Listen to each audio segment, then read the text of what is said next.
بسم الله الحمد لله نحمده ونستعينه ونستغفره ونؤمن به ونتوكل عليه ونعوذ بالله من شرور أنفسنا ومن سيئات أعمالنا من يهده الله فلا مضل له ومن يضلله فلا هادي له ونشهد أن لا إله إلا الله وحده لا شريك له ونشهد أن سيدنا ومولانا محمدا عبده ورسوله أما بعد فأعوذ بالله من الشيطان الرجيم بسم الله الرحمن الرحيم وفوق كل ذي علم عليم صدق الله مولانا العظيم إن الله وملائكته يصلون على النبي يا أيها الذين آمنوا صلوا عليه وسلموا تسليما اللهم صل على سيدنا ومولانا محمد وعلى آل سيدنا ومولانا محمد وبارك وسلم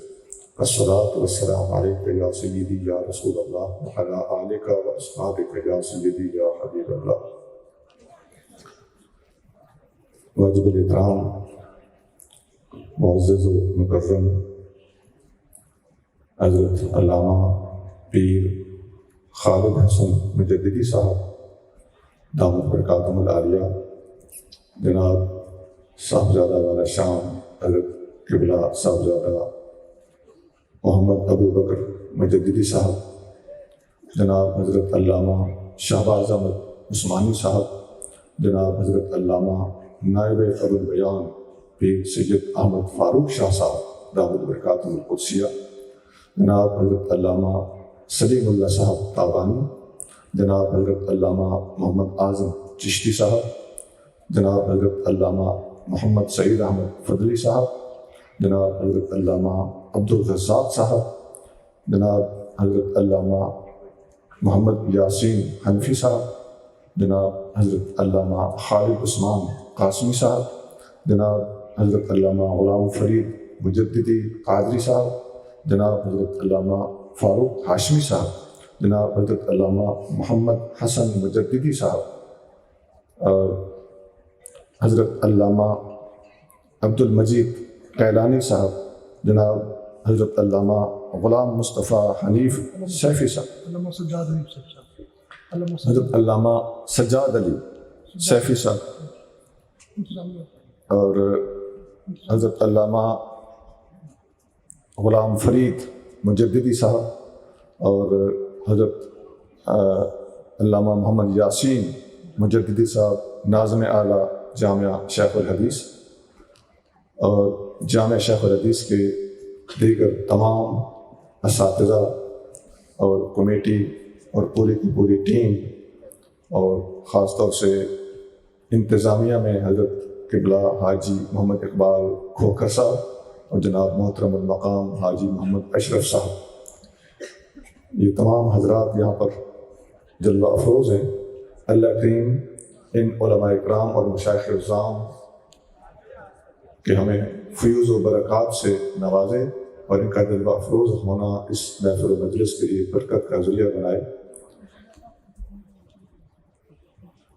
آج ہم جامعہ شیخ الحدیث میں حضور شیخ الحدیث حضرت علامہ نصرت اللہ صاحب مجددی رحمۃ اللہ علیہ کہ عرس مبارک کی تقریب میں سب مل کر بیٹھے ہیں، اور اس ضمن میں حفاظ علماء اکرام کی دستار بندیاں بھی ہوں گی۔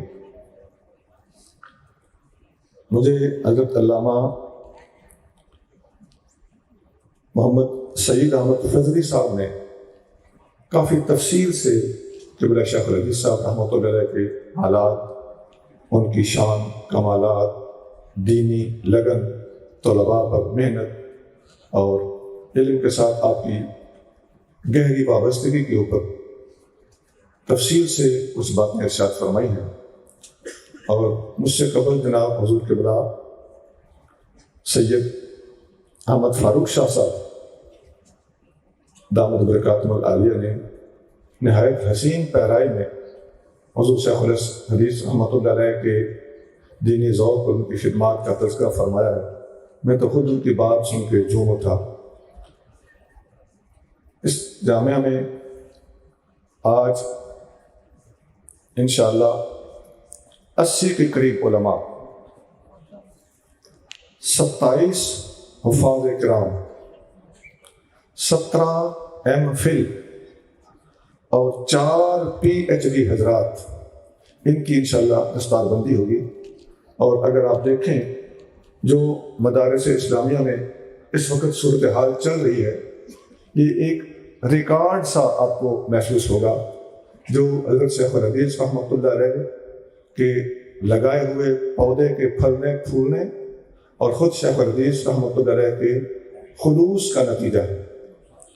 اللہ کریم ان نوجوانوں کو میدان عمل میں جا کر اپنے محبوب نبی کریم صلی اللہ علیہ وآلہ وسلم کے دین کی خدمت اپنے جامعہ کے بانی مبانی کے طرز اور طریقے پر اور اپنے استادوں کے بتائے ہوئے طریقے کے ساتھ اور مکمل تندہی اور اخلاص کے ساتھ جاری رکھنے کی توفیق عطا فرمائے۔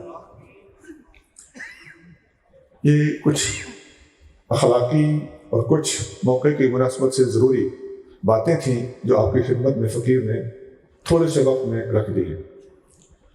فقیر اپنے موضوع کی طرف بڑھتا ہے۔ فقیر نے سوچا کہ جامعہ شیخ الحدیث بھی ہو اور حضور قبلہ شیخ الحدیث حضرت نصرت اللہ مجددی رحمۃ اللہ علیہ جیسی عظیم شخصیت کا بنیاد رکھا ہوا ادارہ بھی ہو اور اتنی اہم شخصیات موجود بھی ہوں اور پاس ہونے والے خاص طور سے حدیث کے طلباء کا اتنا بڑا مجمع بھی ہو، تو پھر کوشش کی جائے کہ ایک طالب علم جیسی گفتگو کی جائے، ایک خطیب جیسی گفتگو نہ کی جائے۔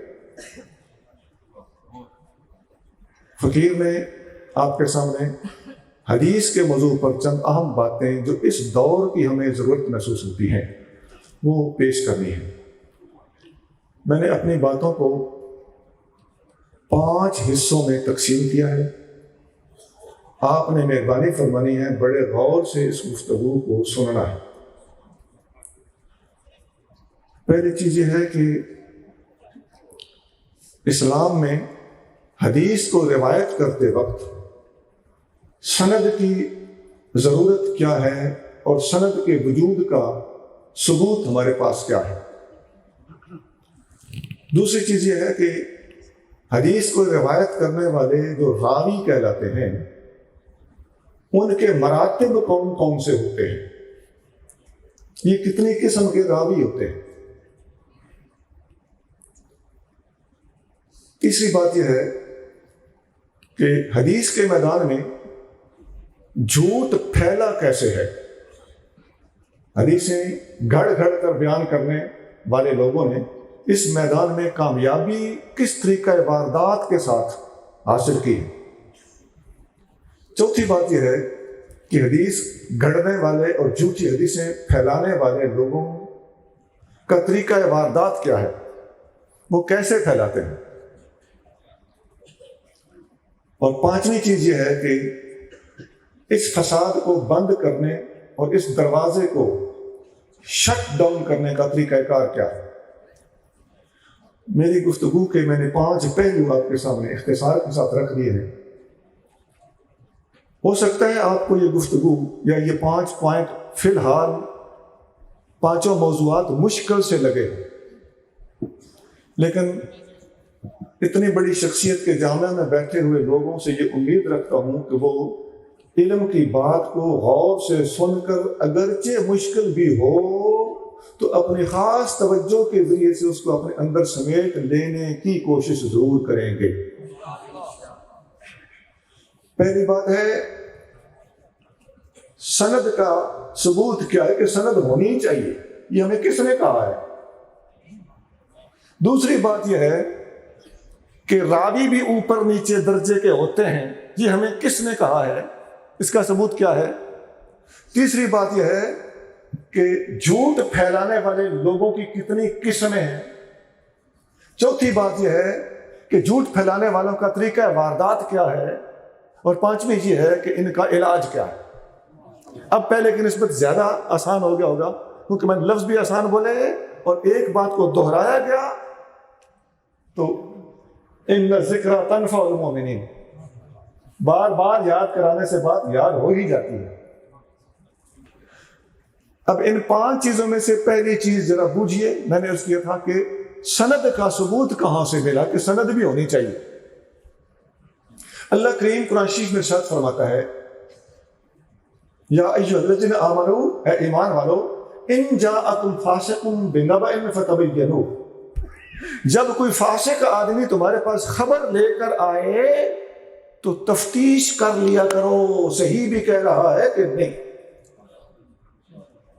تو فتبینوا کا حکم قرآن نے ہمیں دیا ہے، یہ تحقیق تفتیش ہمارے اوپر لازم کر دی گئی ہے، خاص طور سے اہل علم اور اہل فن اور اس موضوع پر کام کرنے والے لوگوں پر فرض عین ہے کہ کسی حدیث کو سننے کے ساتھ ساتھ اس کی تحقیق کر لیا کریں کہ یہ بات درست بھی ہے کہ نہیں۔ نبی کریم رؤوف الرحیم صلی اللہ علیہ وآلہ وسلم نے خود اس موضوع پر بہت زیادہ زور دیا ہے۔ ایک حدیث ایسی ہے کہ نبی کریم رؤوف الرحیم صلی اللہ علیہ وآلہ وسلم سے تقریباً وہ تواتر کے ساتھ مروی ہے، اور تھوڑے تھوڑے لفظی فرق کے ساتھ 10 سے زیادہ صحابہ کرام نے اس کو روایت کیا۔ حدیث میں ہے، یہ بخاری، مسلم اور سیاہ ستہ میں سے تقریباً ہر کتاب میں اور ایک ایک کتاب میں کئی بار یہ حدیث آتی ہے۔ امام مسلم نے تو بے شمار سندیں اس کی بیان کی ہیں اپنے مقدمے میں۔ حدیث کے معروف الفاظ اس طرح ہیں کہ من کذب علی متعمدا فلیتبوأ مقعدہ من النار، جس نے میرے بارے میں جان بوجھ کر جھوٹ بولا وہ اپنا ٹھکانہ جہنم میں سمجھ لے۔ اور ترمذی کے الفاظ اور زیادہ پر لطف ہیں۔ نبی کریم رؤوف الرحیم صلی اللہ علیہ وآلہ وسلم سے ایک سند کے ساتھ مروی ہے، آقا صلی اللہ علیہ وآلہ وسلم نے ارشاد فرمایا، اتقوا الحدیث عنی، میرا نام لے کر بات کرتے وقت اللہ سے ڈرنا۔ اتقوا الحدیث عنی، میرا خیال ہے یہ جملہ کافی ہو جانا چاہیے۔ اور آگے فرمایا، الا ما علمتم، صرف وہ بات کرنا جس کا تمہیں پکا پتا ہو۔ آگے وہی الفاظ ہیں جو مشترک ہیں، فإنه من كذب علي متعمدا فليتبوأ مقعده من النار۔ اسی طرح بہت حدیثوں میں آتا ہے، نبی کریم رؤوف الرحیم صلی اللہ علیہ وآلہ وسلم نے ارشاد فرمایا کہ میرے بعد ایک زمانہ آئے گا، یہ مسلم شریف میں حدیث ہے، کہ تم لوگوں سے ایسی ایسی حدیثیں سنو گے جو نہ تم نے سنی ہوں گی نہ تمہارے باپ دادا نے سنی، ایسی گھڑی ہوئی حدیثیں ہوں گی۔ حضرت عبداللہ بن عباس رضی اللہ تعالیٰ عنہ کے سامنے ایک بندے نے ایک کتاب پیش کی، اس میں کچھ فتاوی جات لکھے ہوئے تھے۔ ابن عباس رضی اللہ تعالیٰ نے اس کتاب کو کھولا، آپ برق پلٹتے جا رہے تھے، یہ امام مسلم نے لکھا۔ ابن عباس برق پلٹتے جا رہے تھے اور فرماتے جا رہے تھے، واللہ وہ کتاب منسوب کدھر تھی؟ وہ حضرت علی المرتضیٰ رضی اللہ تعالیٰ کی طرف منسوب تھی، یہ ان کے فتوے۔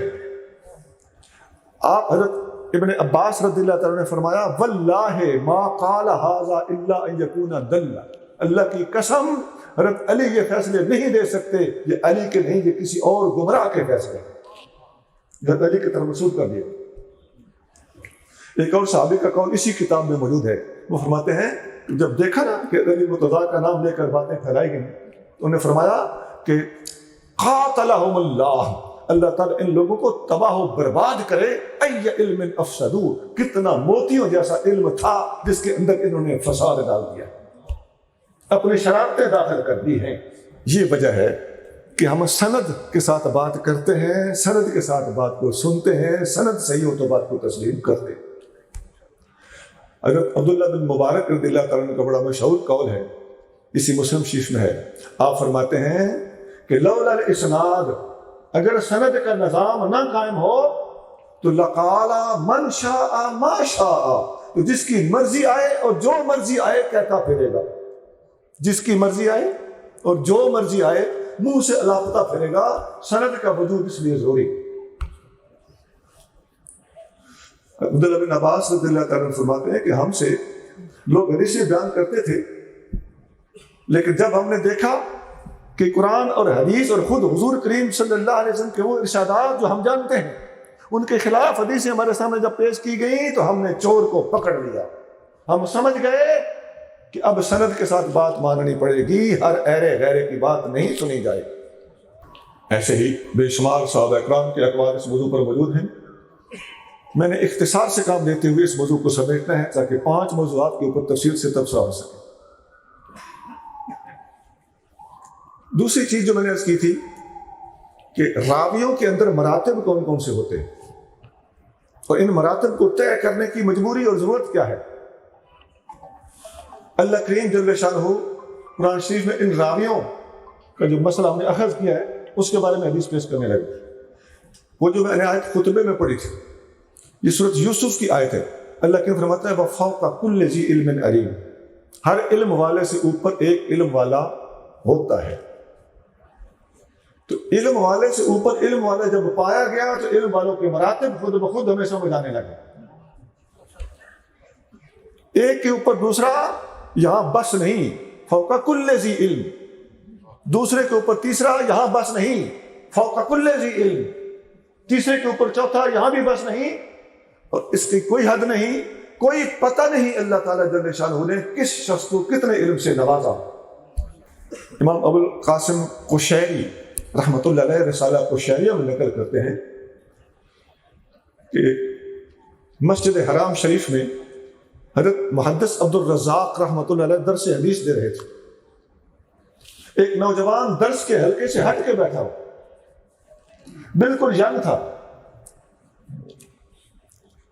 اس نوجوان، یہ اور کتابوں میں بھی مسئلہ ملتا ہے کہ جب نبی کریم رؤوف رحیم صلی اللہ علیہ وآلہ وسلم کی حدیث درسن پڑھائی جا رہی ہوتی ہے تو امام سخاوی نے القول البدی میں یہ بات نقل کی ہے کہ جب حضور کی حدیث پڑھائی جا رہی ہوتی ہے تو حدیث پڑھنے کے دوران استاد اور طلباء صلی اللہ علیہ وسلم پڑھتے ہیں اور درود شریف کی بار بار تکرار ہوتی ہے. تو اس درود شریف کی برکت سے اور اس درود شریف کو سننے اور اٹینڈ کرنے کے لیے درس حدیث کی محفل میں کسی کو نظر آئے یا نہ آئے حضرت خضر علیہ السلام موجود ہوتے ہیں. یہ ایک الگ بات میں نے ساتھ اٹیچ کی ہے. امام قشیری کی بات کی طرف چلتے ہیں. آپ لکھتے ہیں کہ محدث عبد الرزاق رحمۃ اللہ علیہ درس حدیث دے رہے تھے اور ایک بالکل ینگ نوجوان درس کے حلقے سے ہٹ کے بیٹھا ہوا. حضرت خضر علیہ السلام وہاں پہنچے. وہ جو میں نے پہلے بات کی وہ آتے ہیں. خضر علیہ السلام وہاں پر پہنچے. اس نوجوان سے جا کے پوچھا، نوجوان حضور کی حدیث کا درس ہو رہا ہے، تم پیچھے ہٹ کے کیوں بیٹھے؟ اب میں بڑی احتیاط سے آپ کے سامنے بات کرنے لگا ہوں، وہاں تو بات الفاظ کچھ اور ہی ہیں. تو اس نوجوان نے کہا کہ یہ حضور کو فوت شدہ سمجھ کر حدیث روایت کر رہے ہیں، میرا رابطہ زندہ سے ہے. امام قشیری لکھ. تو آگے نا بات فوق کل ذی علم علیم. علامہ ابن جریر رحمۃ اللہ علیہ نے، آپ جانتے ہیں کہ دنیا اسلام کی ابتدائی تفسیروں میں اس تفسیر کا شمار ہوتا ہے، تفسیر طبری. ابن جریر 310 ہجری میں فوت ہوئے ہیں، گویا 3ری صدی کے بزرگ ہیں، گویا تقریباً امام بخاری کا زمانہ بھی پایا. اس تفسیر میں اسی آیت فوق کل ذی علم علیم کے تحت لکھا ہوا ہے. ایک دفعہ سیدنا علی المرتضیٰ رضی اللہ تعالیٰ عنہ نے کوئی مسئلہ بیان فرمایا. ایک آدمی نے آپ سے اختلاف کیا. آپ نے غور کیا اور فرمایا اصبت و اخطأت، تیری تحقیق میری تحقیق سے بہتر ہے. وفوق کل ذی علم علیم، یہ آیت پڑھی آپ نے. ہر علم والے سے اوپر علم والا ہوتا ہے. سنا ایک حدیث میں آتا ہے، اس حدیث کا تعلق اس پچھلی حدیث سے بھی بنتا ہے، پچھلے موضوع سے بھی بنتا ہے کہ سند کی کیا ضرورت ہے، اور اس سے بھی بنتا ہے کہ فوق کل ذی علم علیم. حضرت علی المرتضیٰ رضی اللہ تعالیٰ عنہ فرماتے ہیں کہ میں نے جب بھی کسی آدمی سے حدیث سنی تو میں نے اسے حلف دیا کہ حضور کا فرمان ہے کہ نہیں. تو سند کی ضرورت ثابت ہوئی کہ نہ ہوئی؟ لیکن حضرت علی المرتضیٰ رضی اللہ تعالیٰ نے ایک ایسی ہستی کا نام لے کے حدیث بیان کرنے لگے ہیں. فرمایا مجھے ابو بکر نے حدیث بیان کی، لیکن مجھے ابو بکر پر اتنا اعتماد ہے کہ ابو بکر سے حلف لینے کی مجھے کوئی ضرورت نہیں.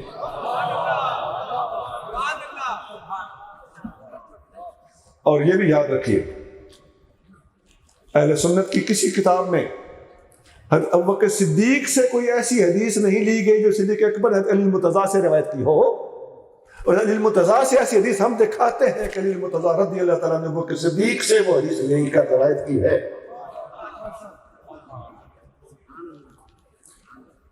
جس سے مولا مرتضیٰ حدیث لیں وہ باب العلم ہوا کہ نہ ہوا؟ وہ تو باب الباب ہوا۔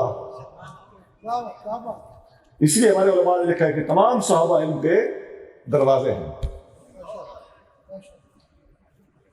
بلغوا انی ولو آیا، ہر کسی کو حکم ہے، اس کا ترجمہ اور مفہوم یہی بنتا ہے کہ میرے تمام صحابہ علم کے دروازے بن جاؤ اور میری امت تک میرا علم پھیلاؤ۔ بات کر رہا تھا کہ سند کی کتنی ضرورت ہوتی ہے۔ مرتضیٰ کریم حلف لے کر تب قبول کرتے تھے، لیکن صدیق اکبر کا معاملہ جدا تھا۔ کیوں؟ فوق کل ذی علم علیم۔ دو موضوع میں نے اختصار کے ساتھ آپ کے سامنے رکھ دیے، لیکن یہاں میں ایک بات ایڈ کرنا مناسب سمجھتا ہوں کہ راویوں کی قسموں کے اندر بھی ایک راوی ہوتا ہے ثقہ۔ ثقہ راویوں کو بھی ہمارے علماء نے دو طبقوں میں تقسیم کیا ہے، ایک ثقہ اور ایک ثقہ سے بھی اوپر ثقہ۔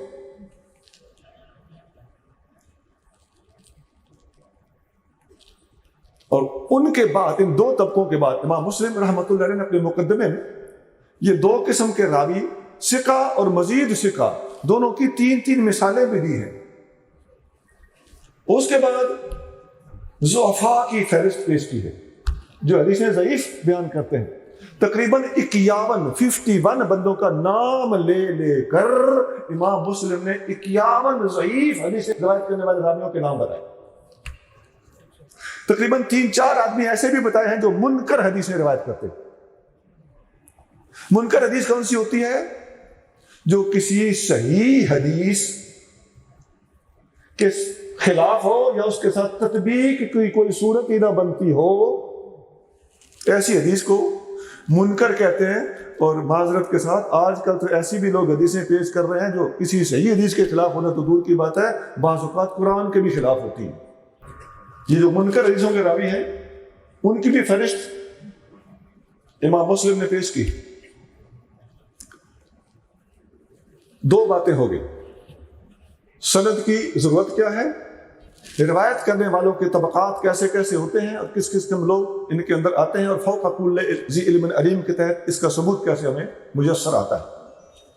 تیسری بات میں نے عرض کی تھی کہ گھڑی ہوئی اور موضوع احادیث کے پھیلنے کے اسباب کیا ہیں۔ ان اسباب میں ایک سبب روافض کا احادیث گھڑنا ہے۔ خوارج اکثری طور پر حدیث کے ہی منکر ہوتے ہیں، وہ گھڑیں گے کیا، وہ تو ویسے ہی گئے۔ اور روافض حدیثیں گھڑنے میں ماہر ہوتے ہیں۔ اور جہاں ایک تقابل عرض کر دوں، خوارج منکر حدیث ہوتے ہیں، روافض واضح حدیث ہوتے ہیں، سنی ان کے درمیان ہوتا ہے، حدیث کو مانتا بھی ہے مگر حدیث کو گھڑتا بھی نہیں۔ اگر کسی نے گھڑی ہو تو اس پہ جرا کرتا ہے اور سوچ سمجھ کے قبول کرتا ہے۔ اور جیسا میں نے پہلے عرض کیا کہ ابن عباس نے فرمایا کہ یہ مولا مرتضیٰ کے فیصلے نہیں ہیں، اور کسی اور شاگرد نے کہا، مرتضیٰ کریم کے شاگرد نے کہا کہ اللہ ان لوگوں کو ذلیل کرے، انہوں نے کتنے خوبصورت اور علمی ذخائر کے اندر اپنی ملاوٹ کر دی۔ بعض علماء نے لکھا ہے کہ 3 لاکھ حدیثیں اہل بیت اطہار کی شان میں گھڑی گئی، اور اس وقت وہ آپ لوگوں کے سامنے ہم لوگوں کی سستی، عدم توجہ کی وجہ سے اب نتیجہ یہ نکلا ہے کہ ان کا جھوٹ مانو تو ٹھیک، ان کا جھوٹ کو تم جھوٹ کہو تو تمہیں ناسمی کہنا شروع کر دیں۔ اس ابتلا میں ہم خود پھنسے، تقریباً گزشتہ 40 سال ہمارا سوئے رہنا اس کا سبب ہے۔ موضوع احادیث کو پھیلانے کا دوسرا ذریعہ جاہل صوفیہ، اور بعض اوقات معذرت کے ساتھ جاہل صوفی اور ہوتا ہے، لیکن کچھ پڑھا لکھا بھی ہو تو تصوف کا ایسا غلبہ ہو اور حسن ظن کا ایسا غلبہ ہو کہ حدیث کا لفظ آتے ہی سر جھکا کے بیٹھ جائے اور تحقیق اور تفتیش سے کام نہ لے، نیک آدمی اپنی نیکی کے ایسے غلبے کی وجہ سے کہ وہ کسی سے بات کرنا، بحث کرنا، جرا کرنا، اس کو اپنے مزاج کے خلاف سمجھتا رہا، ایسے لوگوں نے بھی موضوع احادیث کو رواج دینے میں بڑا کردار ادا کیا ہے۔ محدثین نے لکھا ہے کہ اہل خیر نے سب سے زیادہ حدیثیں پھیلائی، بہت زیادہ رول ان کا رہا ہے۔ لفظ اہل خیر لکھتے ہیں علماء۔ علامہ جلال الدین سیوطی نے تدریب الراوی میں، بلکہ تدریب الراوی کے متن میں تقریب النواری کے اندر امام نووی نے بھی لکھا ہے کہ صوفیاء پر چونکہ حسن ظن کا غلبہ ہوتا ہے، لہذا ان کے ذریعے سے جتنی حدیثیں پھیلی ہیں وہ بھی ایک بہت بڑا ذخیرہ ہے جو ان کی کمزوری، سستی، عدم توجہ کی وجہ سے حدیث نہیں تھی، حدیث باندھ دی گئی۔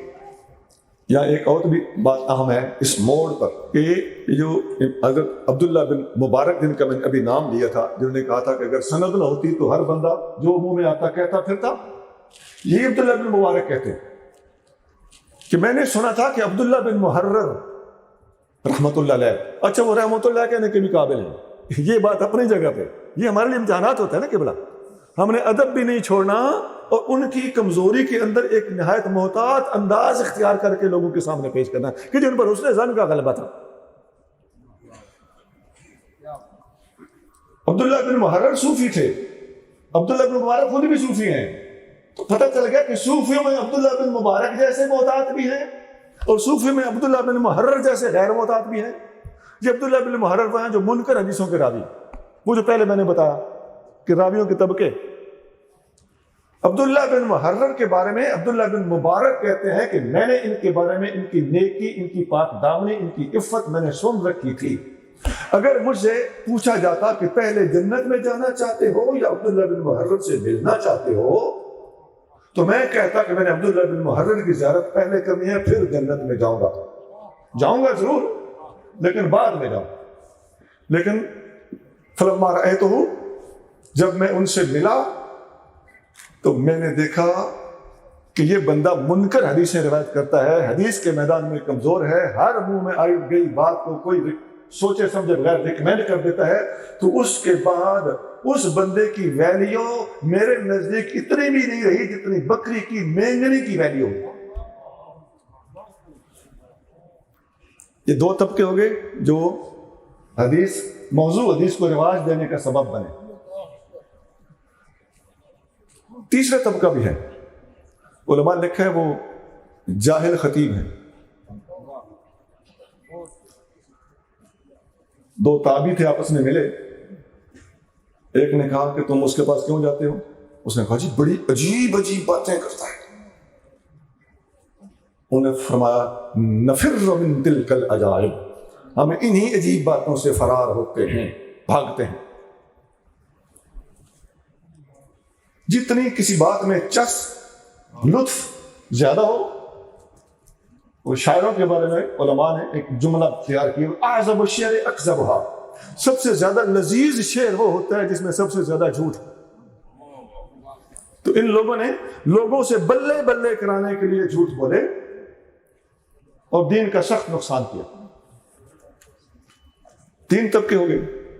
چوتھے طبقے علماء نے لکھے ہیں، چوتھا طبقہ وہ ان لوگوں کا ہے جنہیں کتابیں زیادہ لکھنے کا شوق ہوتا ہے اور زیادہ سے زیادہ حدیثیں جمع کر دکھانے کا شوق ہوتا ہے۔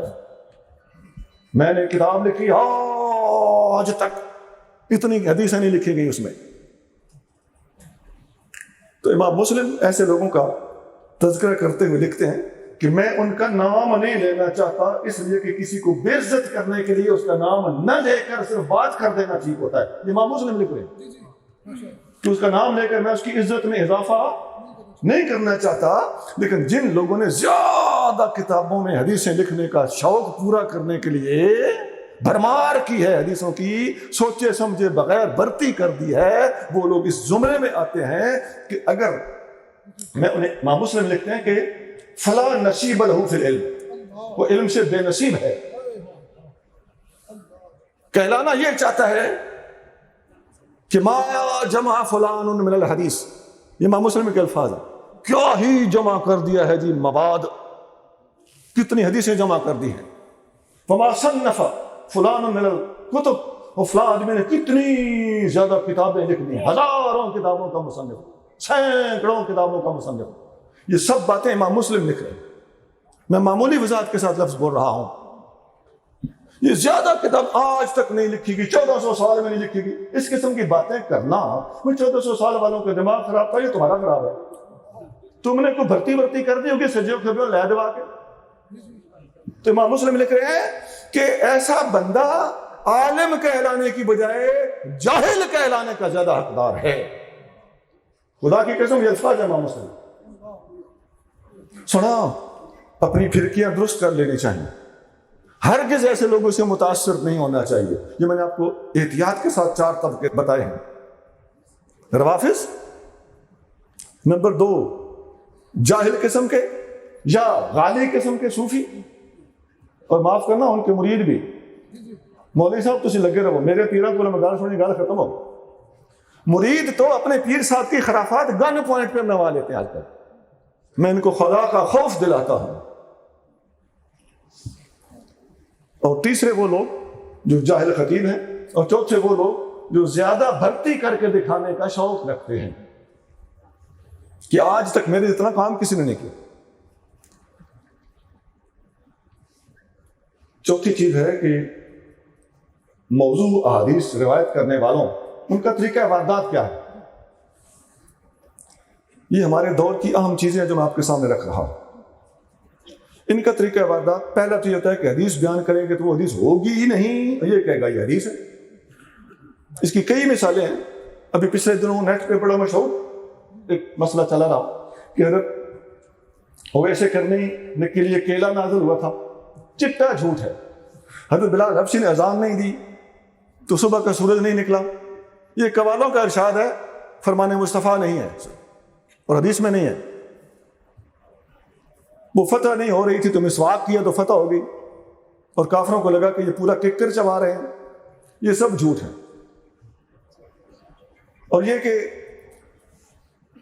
حضرت ابن عمر حسنین کریمین رضی اللہ عنہما میں سے کسی کے ساتھ کھیل رہے تھے تو انہوں نے کہا کہ تو ہمارا غلام زادہ ہے، تو فاروق اعظم نے فرمایا کہ اسے رقعہ لکھوا کے لو میری قبر میں رکھنا۔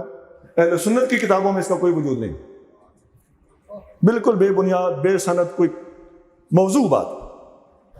یہ میں نے مثالیں دی ہیں جو یہ لوگ گھڑی ہوئی باتیں پیش کرتے ہیں۔ دوسرا طریقہ وارداتی ہوتا ہے کہ حدیث بعض اوقات صحیح ہوتی ہے لیکن اس کے لفظوں میں ہیرا پھیری کر دیتے ہیں، اگلے لفظ پیچھے، پچھلے لفظ آگے، یا کسی ہستی کا نام نکال کے اس کی جگہ پہ دوسری ہستی کا نام رکھ دیا۔ یہ مجموعی طور پر اس کو اصول حدیث کی کتابوں میں تقلیب کہا گیا ہے۔ قلب کا معنی ہوتا ہے پلٹ دینا، اگلی بات پیچھے کر دینا، پچھلی بات آگے کر دینا، ایک ہی جگہ پہ دوسرا نام ڈال دینا۔ یہ آپ کے ساتھ کثرت سے ہو رہا ہے۔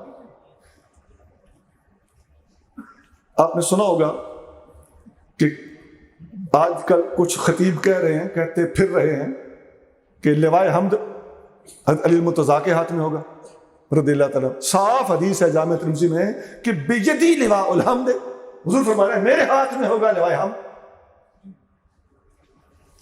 ایک صاحب میرے سامنے خطاب کرنے لگے، حضرت علی نے سورج واپس پلٹایا، وہ ان کی خاطر پلٹنا اور ہے اور ان کا خود پلٹانا اور ہے۔ سمجھتے ہیں کہ یہ چھوٹی موٹی ہیرا پھیری ہے، یہ چل جائے گی۔ نہیں سونا، بات صحیح کرو۔ ایک صاحب بخاری کی حدیث میرے سامنے پڑھ رہے تھے، خطاب کا سٹیج تھا، پہلے انہوں نے تقریر کی، بعد میں نے کی، لیکن وہ میں ان کی ضرور گزارش پیش کرتا لیکن وہ جلدی چلے گئے۔ یہ بھی ایک مسئلہ ہوتا ہے۔ جنگ احد کے بعد مکہ کے قریش نے دور جا کے وہاں سے آوازیں لگائیں، نبی پاک علیہ السلام نے ان کی باتوں کا جواب دینے سے منع فرمایا۔ وہ طویل حدیث ہے۔ انہوں نے ایک نعرہ لگایا، لنا العزا بلا عزا لکم، ہمارے پاس عزا بتنی ہے، ہمارے پاس کوئی عزا نہیں ہے۔ مسلمانوں کو تانا دیا۔ نبی پاک علیہ السلام نے صحابہ کو حکم دیا، کسی ایک کو نہیں، تمام صحابہ کو۔ حضور نے فرمایا اجیبوہم، ان کو جواب دو۔ جی حضور کیا جواب دیں؟ فرمائیے۔ آپ صلی اللہ علیہ وسلم نے فرمایا تم کہو اللہ مولانا ولا مولا لکم، اللہ ہمارا مولا ہے اور تمہارا کوئی مولا نہیں۔ اب وہ خطیب صاحب کیا کریں کہ جو حضور نے حضرت علی کو حکم دیا،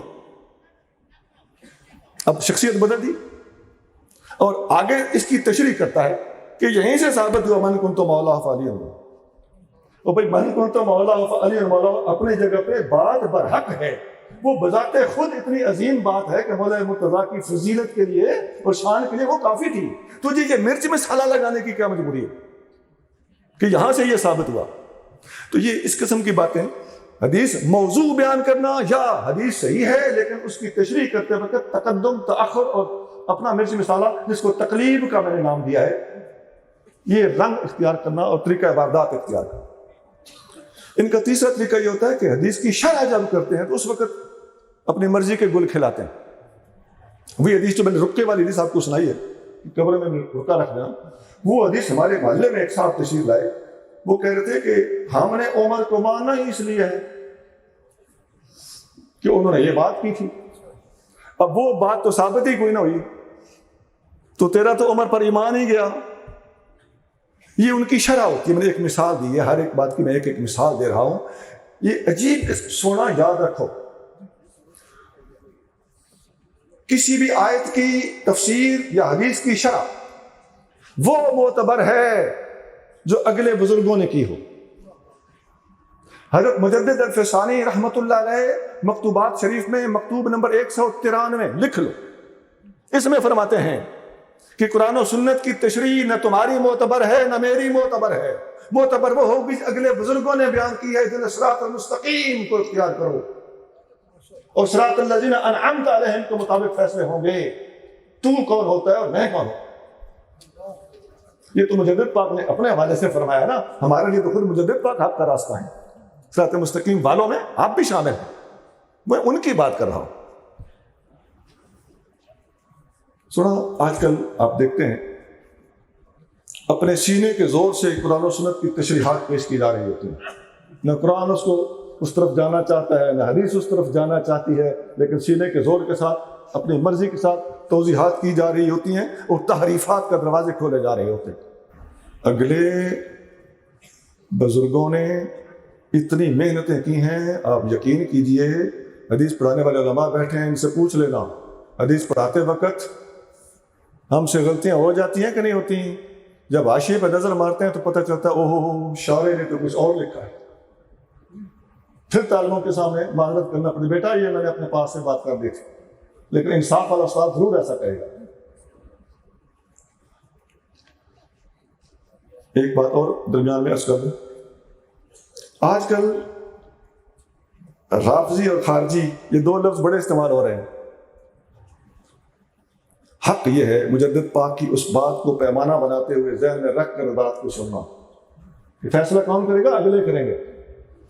جن کو خارجی کہا جا رہا ہے، اس دور کی بات کر رہا ہوں، خوارج ہوتے بھی تو تھے نا کچھ، وہ الگ چیز ہے۔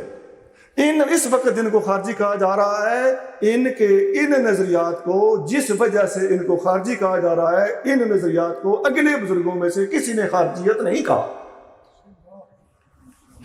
تھوڑا اشارہ کافی ہے۔ اور جن کو رافضی کہا جا رہا ہے، ان کے ان نظریات کو، اس طریقے کی بات کرنے والے یا نظریے رکھنے والے کو اگلے بزرگوں نے رافضی کہا ہے۔ لہذا یہ تقابل ہی غلط ثابت ہو گیا۔ کچھ ادے نہ ہے تو کچھ ادے ودے کو نہیں، ادے والے سب اہل حق ہیں، سوائے ہاں وہ خارجی جو تھے، ان کی نشانیاں میں بتا دوں تو آپ حیران رہ جائیں گے۔ وہ حدیث کے منکر ہوتے تھے، تو آپ کے متھے کیوں یہ الزام لگایا گیا؟ وہ علی مرتضیٰ رضی اللہ تعالیٰ عنہ کو چوتھا خلیفہ ہی نہیں مانتے تھے، تو حق 4000 کے نعرے لگانے والا کیسے خارجی ہو گیا؟ سونا رب کے سامنے جانا ہے، کچھ سوچ لو۔ خارجی ختنین سے بغض رکھتے تھے، تو یہ ختنین کی محبت کو سنیت کی علامت قرار دیتے ہیں۔ میں نے شارٹ بھی تو کرنا ہے۔ یہ ہے ان کا طریقہ واردات کہ موضوع حدیثیں پھیلانے والے گر کون سا اختیار کرتے ہیں۔ اب تک میں نے 4 باتیں عرض کر دی، دوبارہ سن لیجیے۔ نمبر 1، سند کی اہمیت کیا ہے اور یہ سند کا ہونا ثابت کہاں سے۔ نمبر 2، راویوں میں مراتب ہوتے ہیں، ان کے مراتب کا وجود کہاں سے ثابت ہے؟ نمبر 3، موضوع احادیث پھیلانے والوں کے طبقات کون کون سے ہیں، یہ کون کون سے ٹولے ہیں جنہوں نے موضوع احادیث پھیلائی۔ اور نمبر 4، موضوع احادیث پھیلانے والوں کا طریقہ واردات کیا ہوتا ہے، کہ یہ حدیث موضوع ہے یا صحیح ہے تو اس میں تقلیب ہے، یا پھر شرح کرتے وقت گل کھلا کے رکھ دے۔ آخری اور 5ویں بات ہے کہ ان کا علاج کیا ہے۔ ان کا علاج سونا یہ ہے کہ حدیثوں کے میدان میں کام کیجیے، علماء صحیح اور سقیم میں فرق واضح کریں، اصول حدیث کے موضوع پر طلباء پر محنت کی جائے، اور ان کے اندر یہ احساس اجاگر کیا جائے کہ بیٹا حدیث کے نام سے ہر بول دی جانے والی چیز حدیث نہیں ہوتی، آپ نے صحیح اور سقیم میں فرق کرنا ہے۔ اگلے علماء کا یہ طریقہ ہے، قرآن کا یہ حکم ہے، فتبینوا کہ تحقیق و تفتیش کر لو۔ بس یہ 5ویں بات میں زیادہ مختصر کر رہا ہوں، اس پر میں کچھ مزید بول سکتا ہوں، لیکن مناسب ہے کہ میں اپنے موضوع کو یہاں پر سمیٹ کر آپ کے سامنے یہ 5 کے 5 پوائنٹ پہنچانے کے بعد گفتگو کو اختتام پذیر کر۔ اللہ کریم اس جامعہ کو برکتیں اور ترقی عطا فرمائے۔ سبحان ربک رب العزت عما یصفون وسلام علی المرسلین والحمد للہ رب العالمین۔ کہ آپ کا دیا ہوا ٹائم بالکل پورا ہو گیا۔